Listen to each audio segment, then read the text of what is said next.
There's a rhythm to washing dishes in a busy restaurant.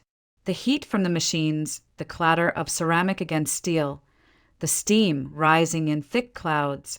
It becomes a kind of background hum, almost meditative if you let it. But in Hales, there was no space for peace. Not for someone like me. The other staff avoided me when they weren't whispering about me. Some thought I was mute. Others thought I was a former inmate, or worse.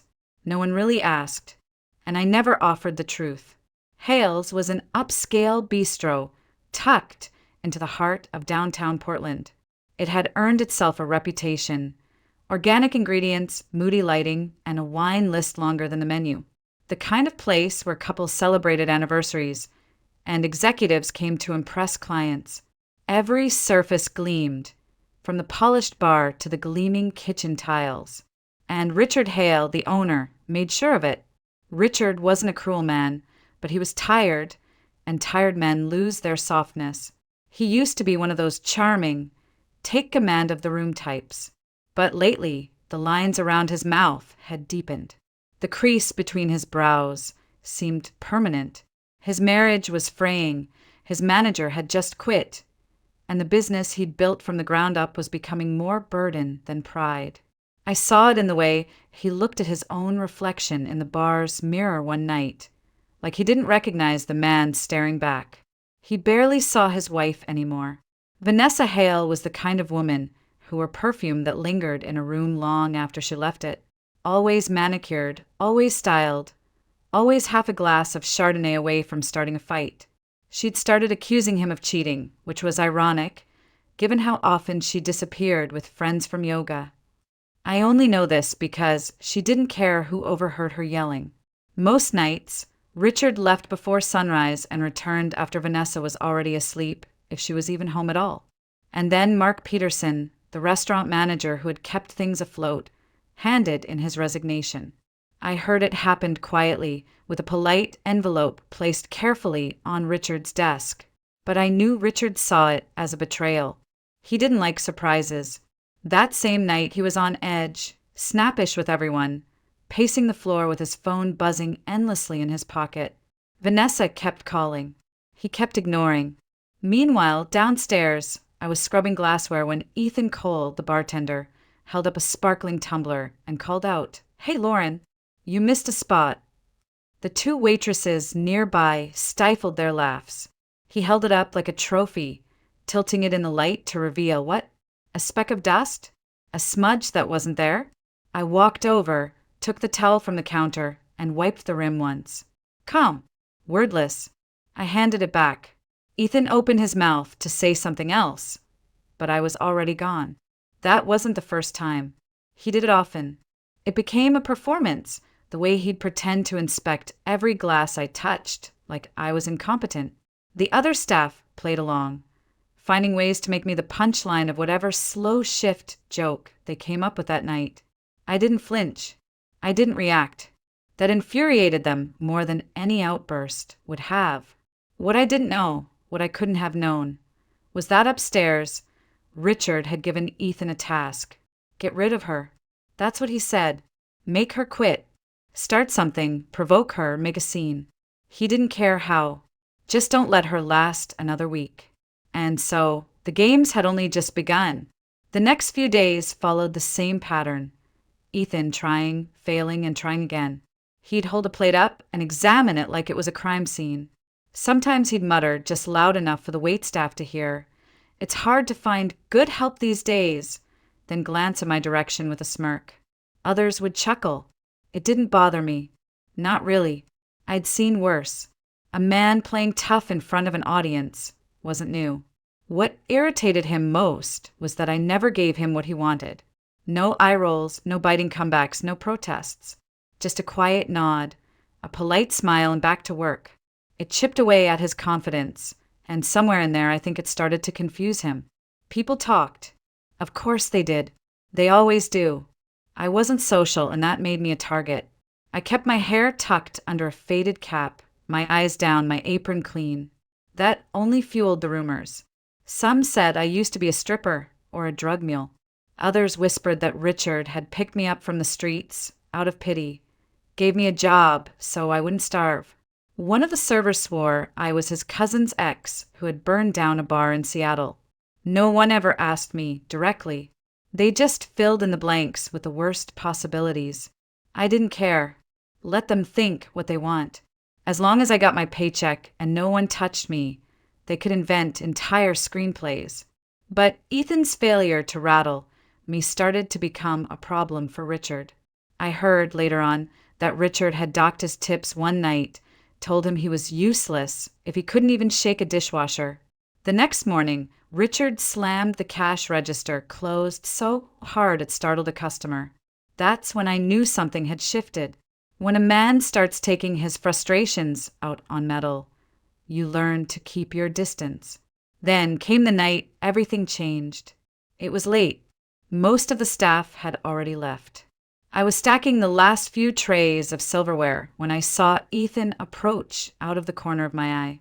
I expected another sarcastic comment or half insult disguised as a joke. Instead, he held out a brown paper bag like it weighed more than it should. I figured you might want this, he said, sounding awkward. I took the bag and gave it a quick sniff. Vanilla, cocoa, a hint of cinnamon. Chocolate cake. Real chocolate, not the waxy store-bought kind. They didn't sell much of it tonight, he added, scratching the back of his neck. Pastry team was going to toss it, but I thought, well, it'd be a waste. I stared at him, not with suspicion, not with warmth. Just stared, long enough to make him shift uncomfortably. You live far from here, he asked. I should have stayed quiet. I should have taken the cake and walked away.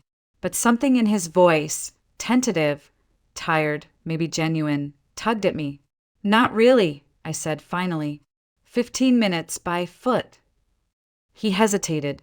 Well, enjoy, I guess. I don't know why I said it, but the words came out before I could second-guess them. You could come have a slice, I said, if you're not in a rush. His eyes widened a little, like I'd spoken in a language he hadn't expected to understand. He blinked, then nodded. Yeah, sure. Why not? That night, Ethan Cole followed me home. He thought he was just going for cake, but that visit would mark the first crack in everything he thought he knew about me, and the beginning of a truth he wasn't ready for. My apartment sat on the third floor of an aging brick building tucked behind a gas station and a shuttered laundromat. The stairs creaked with every step, and the hallway smelled faintly of bleach and damp carpet. The paint peeled near the baseboards, and the buzz of the hallway light never stopped. I saw Ethan glance around as we climbed, his eyes flicking over the warped door frames and the faded unit numbers. I said nothing. Inside, the place was small, just one room and a kitchenette, with a tiny bathroom in the corner and windows that rattled when the wind blew. But I kept it clean, always. There were yellow curtains hanging from the windows, not much, just cheap fabric clipped to a piece of string, but they caught the late light in a way that made the room feel warmer. On the windowsill, a chipped ceramic mug held a small bouquet of fake daisies. The sofa was secondhand, the coffee table scratched, but it was mine. Ethan stepped in and hesitated. He looked like he wasn't sure whether to take off his shoes, sit down, or bolt. That awkward half-smile stayed frozen on his face. I closed the door behind us and locked it. Then, without warning, I stepped close and shoved him against the wall. It wasn't hard, just firm enough to make a point. My elbow pressed gently against his throat, not choking, just there. He went rigid. Still think I'm just a dishwasher? I asked softly. His breath caught. I could feel the rhythm of it under my arm. His eyes were wide now, scanning my face, searching for something. I held him there for just a second longer before stepping back. I don't like games, I said. So if this is one, you should go. Ethan raised both hands, still a little stunned. It's not. I swear. It's cake. I brought cake. I let the silence hang for a beat, then nodded toward the small table near the window. Put it down. I'll make tea. He exhaled slowly and walked to the table. I heard the bag crinkle as he opened it, heard the shift in his posture as he started to settle in.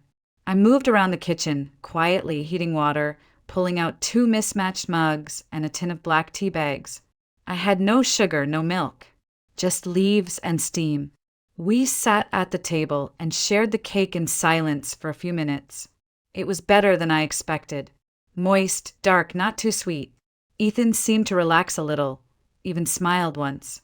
I didn't return it. Then I saw his gaze drift toward the fridge. A photo was pinned there with a flower-shaped magnet. He tilted his head. "That your daughter?" he asked.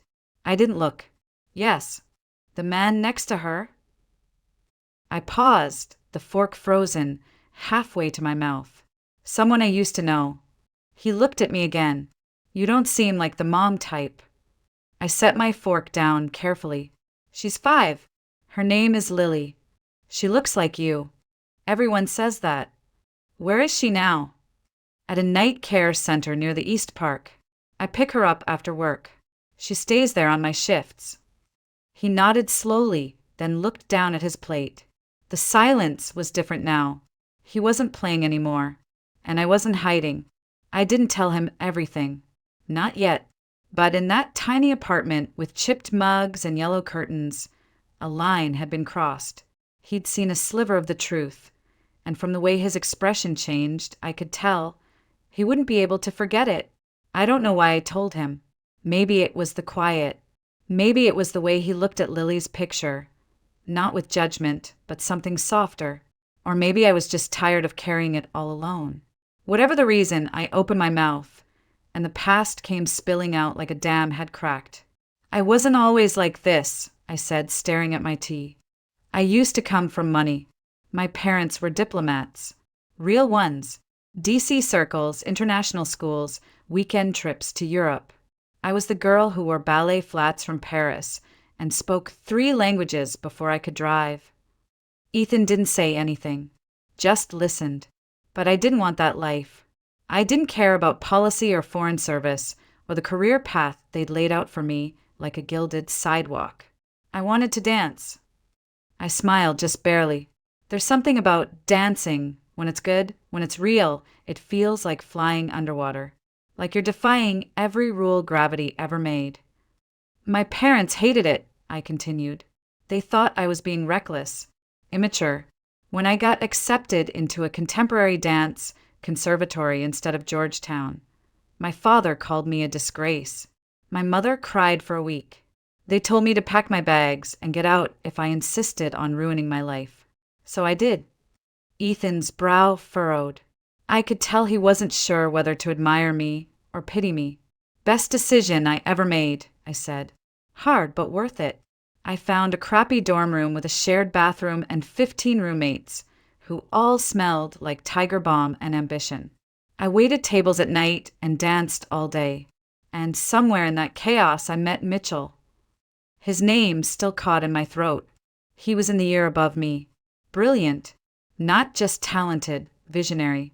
When he moved, people stopped to breathe. We fell in love the way artists do.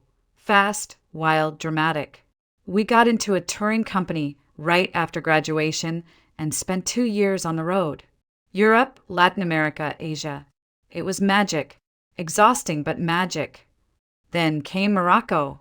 There's a festival in Marrakesh. We were opening night. The company pulled every string to get us that spot. But someone cut corners. The stage stairs weren't reinforced. They collapsed under us during the entrance. Mitchell got the worst of it. Fractured his leg in 3 places. A shard of wood punctured his thigh muscle. The doctors said he might walk again, but dance? Never. I looked at Ethan. He hadn't touched his tea. We came home. Tried to start over. We opened a restaurant, small, Moroccan-inspired, just a few tables. We poured everything into it. Money, recipes, our hearts. And it worked. People loved it. We were planning to expand when Lily came along. I paused. She wasn't planned, but she was perfect. Ethan nodded slowly. I could tell he was starting to understand the shape of the storm I'd weathered. But we hadn't reached the worst part. We got an offer from a group of American importers. They had spice farms overseas and promised exclusive product lines. Better saffron, Rare peppers, new blends. We signed a deal. They even sent a chef to work with us. My voice dropped, but it was set up. The shipment got flagged to customs. Hidden inside the spice sacks were illegal narcotics, the kind that gets people 20 years behind bars. The chef disappeared. The importers vanished. Mitchell tried to fight it. He believed we could prove we were framed. I swallowed. He died of a heart attack 2 weeks later. Silence filled the room like a second presence. I could hear Ethan's breath, steady but shallow. I took Lily and ran. Portland was the first place I could afford rent and childcare on the same block. I changed my look, took what work I could, and here I am. Ethan looked at me like he was seeing me for the first time. Not the dishwasher, not the punchline, just a woman who'd been through hell and walked out still standing. Things at the restaurant started to shift again, and not in the quiet way you notice over time. This was sharp, sudden, messy. The kind of tension you feel in the walls before a storm. I didn't witness the explosion firsthand, but word spreads fast in a place like Hales. One of the servers who lived nearby told me Vanessa had waited up for Richard that night, made sure of it. When he walked through the front door, well, after midnight, she let him have it. Dishes flew, a lamp shattered, and the shouting carried through the neighborhood until someone threatened to call the cops. The next morning, Richard arrived at the restaurant looking like he hadn't slept. He moved through the dining room like a ghost, jaw clenched so tight I thought he might crack a molar. Then there was the smell. The cologne Richard wore was subtle, clean, citrusy, almost forgettable. But that morning, the air around him carried something else, something floral and heavy. Jasmine and lilies, the kind of perfume you can't escape once it's on your skin. It was familiar, too familiar. Later, I realized it was the same scent Vanessa wore when she wanted to leave an impression, the kind of scent that lingered on pillows or strangers. Richard had noticed it too. I saw it in the way he stiffened when he reached for his jacket, only to pause and sniff the collar. Something broke in him then, the kind of crack that doesn't make noise but changes a man. The very next day, Vanessa arrived at the restaurant around noon, bright-eyed, overdressed, and oozing charm. She didn't usually visit during lunch rush, let alone step into the kitchen. But this time, she had someone with her. Adrian Scott. He was tall, lean, with that slippery kind of smile that didn't quite reach his eyes. He wore a fitted black chef's coat and carried a leather-bound knife roll under his arm. Vanessa introduced him as a friend of a friend with international culinary experience. She insisted he would be perfect for their next menu launch. Richard didn't argue. He barely looked at the man, just nodded and walked away. But I noticed the way Adrian glanced around the kitchen, like he was casing the place, like he wasn't looking at stoves or spices, but exits and blind spots. Something about him put me on edge. Later that day, I overheard Vanessa talking to Richard in his office. Her voice was sugary but firm. "You owe me," she said. "After last night, you could at least give me this." I said, "I'm not in the mood," Richard growled. "Oh, come on," she purred. "It'll be fun. Just a silly little act to lighten the mood. What harm could it do?" I didn't know what they were planning, but my gut already didn't like it. The plan, as I found out an hour later, was absurd. Vanessa had convinced Richard to play a prank on their new business partners, the spice importers he'd been trying to sign for weeks. Her idea? To pretend that I was his wife, me, the dishwasher, to bring me into the meeting in my work clothes and introduce me as Mrs. Hale. She wanted to watch their reactions, let them squirm, then swoop in with her designer heels and flawless smile for the big reveal. She called it a joke. Richard called it a distraction. I called it something else entirely. Richard found me in the kitchen about 10 minutes before the meeting. He didn't bother with small talk. "I need you to come upstairs," he said flatly. "You're going to play my wife for about 5 minutes. Just stand there and smile. Then Vanessa will show up and the joke ends." That's it. I didn't answer right away. I peeled off my gloves and wiped my hands slowly on a towel. He was already turning to leave. "Richard," I said calmly, "why me?" He stopped. His shoulders tensed. "Because she asked for it." That wasn't an answer. Not really. But I followed him anyway. The conference room was small, sterile, and far too cold. Two men were already seated at the table. Vitaly Morgan and his associate Lucas Tran. They looked the part of legitimate businessmen. Crisp suits, polished shoes, firm handshakes. But their eyes told a different story. There was calculation in them, the kind that measures risks, not people. Richard introduced me with a forced smile. "This is my wife, Lauren. She helps out around the restaurant sometimes. Doesn't mind getting her hands dirty." The two men stood and nodded politely. They didn't ask questions, but I saw the flicker of surprise. I was still wearing my apron and hairnet. The smell of dish soap clung to my skin. "We appreciate you taking time today," Vitaly said. "We're very eager to finalize this partnership." Lucas handed Richard a folder. "Standard contract. You'll find the terms favorable." I didn't wait for Richard to open it. I stepped forward, lifted the folder from the table, and began to read. No one stopped me. The pages were filled with legal jargon, percentages, clauses, distribution rights, but buried in the fine print were logistics terms I recognized. Codes for ports I'd seen before. References to containers labeled as herbal commodity blends that bypassed typical inspections. My blood turned cold.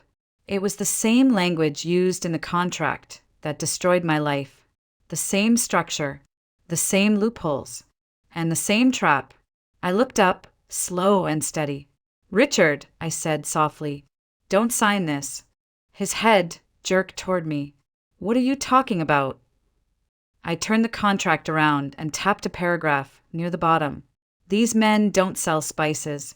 Not the kind that belong in a kitchen, anyway. They use cover shipments to smuggle narcotics. And this document gives them full clearance to move through your supply chain without oversight." Lucas's jaw tightened. Vitaly's hands froze mid-fold. Richard stared at them, then back at me. "Are you insane?" Lucas hissed. "No," I said. "Just experienced."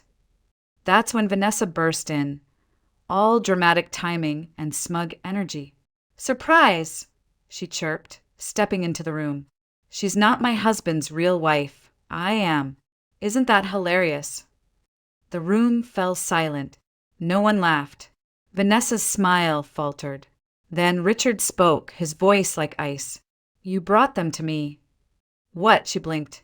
"No, Adrian said. "Adrian?" Richard echoed. "The new chef? The one who smells like your perfume."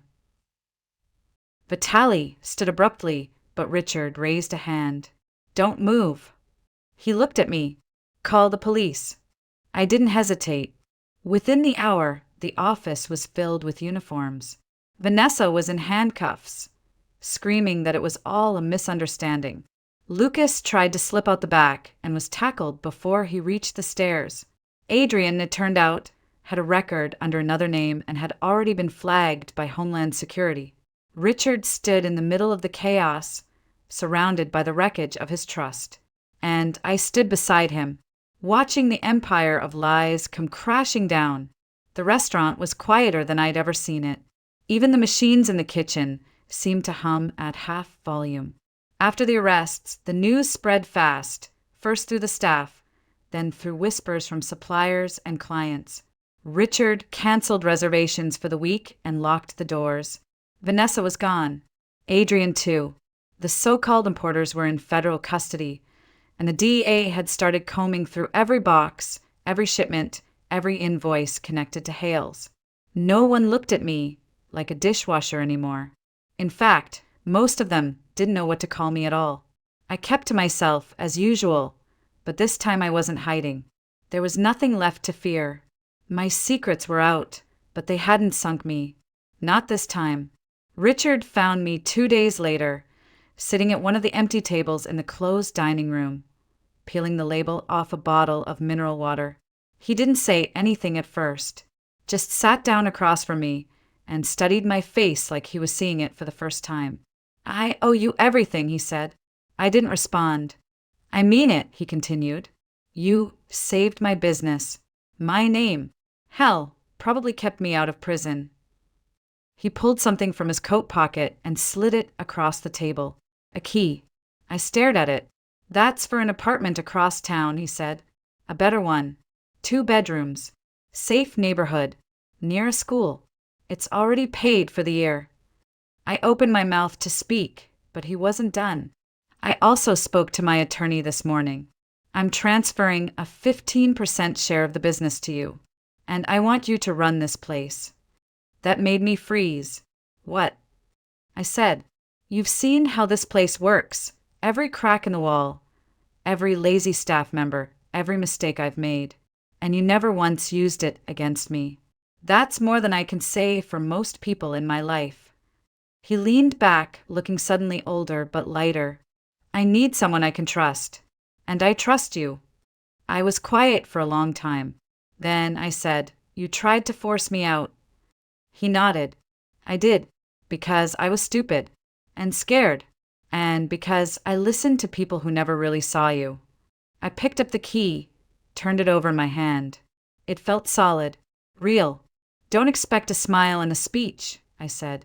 He let out a breath. "I won't. Just say yes." I nodded once.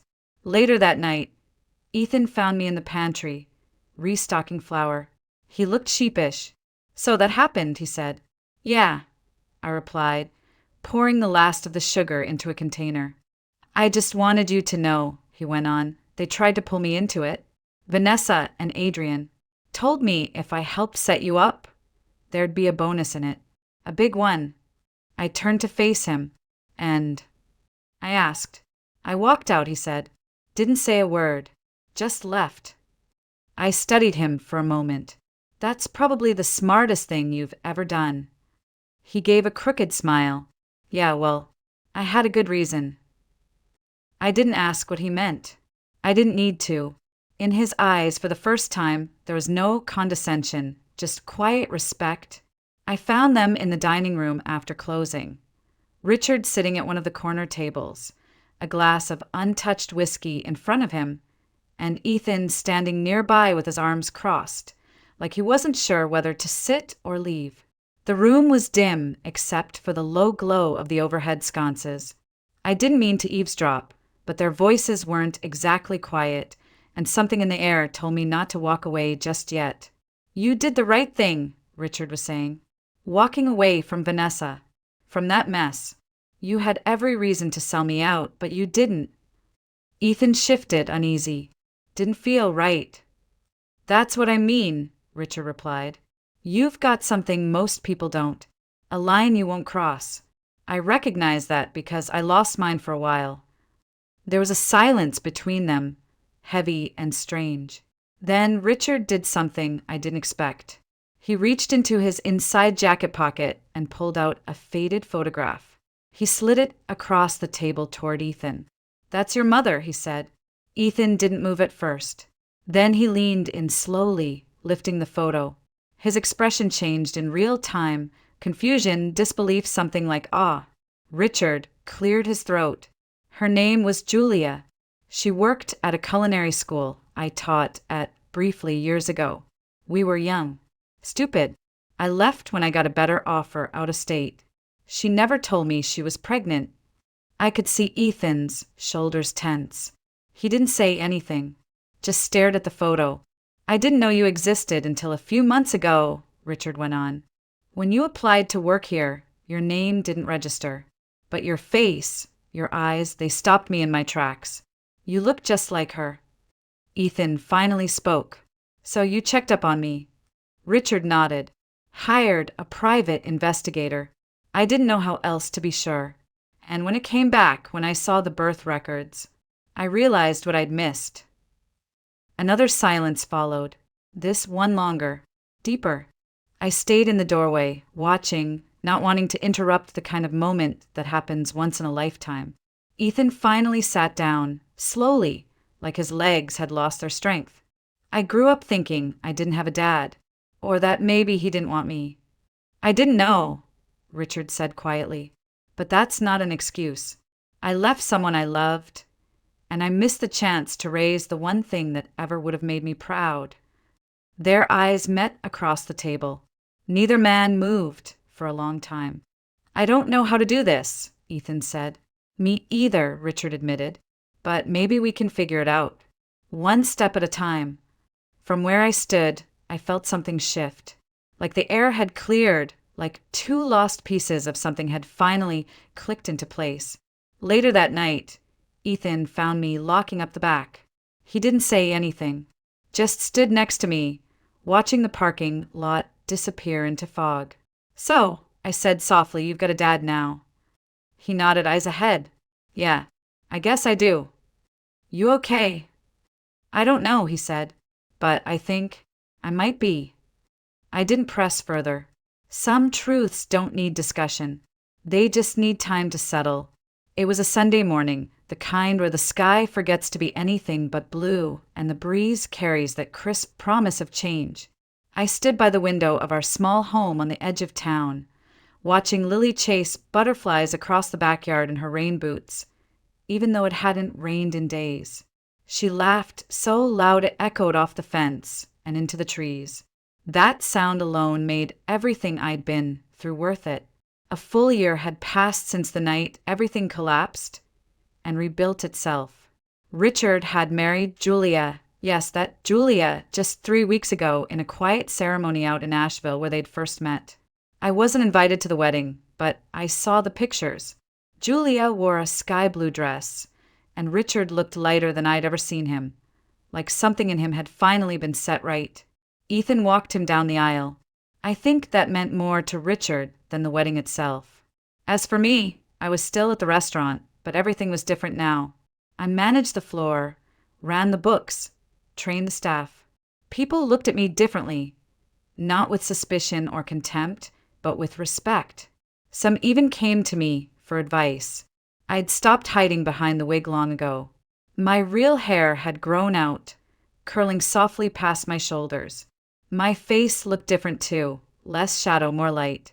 I didn't wear armor anymore. I didn't need it. One afternoon, just as we were closing up for the day, Ethan leaned against the bar with that half smile of his and asked, "You ever think about starting over?" I raised an eyebrow. "You mean beyond everything we've already started over?" He shrugged, but there was something serious behind the grin. "I mean you and me, not as co-workers or housemates, something more." For a moment, I couldn't speak. Not because I didn't know the answer, but because I had known it for a while. "I thought you'd never ask," I said. He didn't kiss me then. Not yet.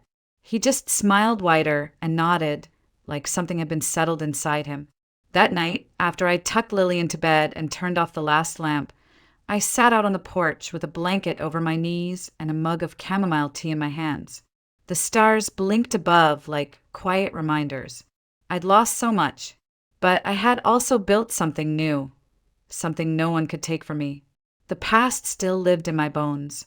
The betrayal, the running, the pain. But so did the strength, the will to survive, the grace to forgive, not for their sake, but for mine. Lily called me mommy in her sleep sometimes. That word, once so heavy, now felt like light, like music. Ethan moved in slowly over weeks. A book left on the coffee table, his shoes by the door, a second toothbrush. No rush, no pressure, just life, unfolding one small kindness at a time. And me? I was no longer the woman who scrubbed dishes in silence, who hid in corners, who flinched at raised voices. I had found my voice again, my name, my place. Some scars never fade, but they don't have to. They remind us we survived. So when people ask me how I did it, how I walked through fire and came out whole, I tell them the truth. I didn't come out whole. I came out stronger. And that's better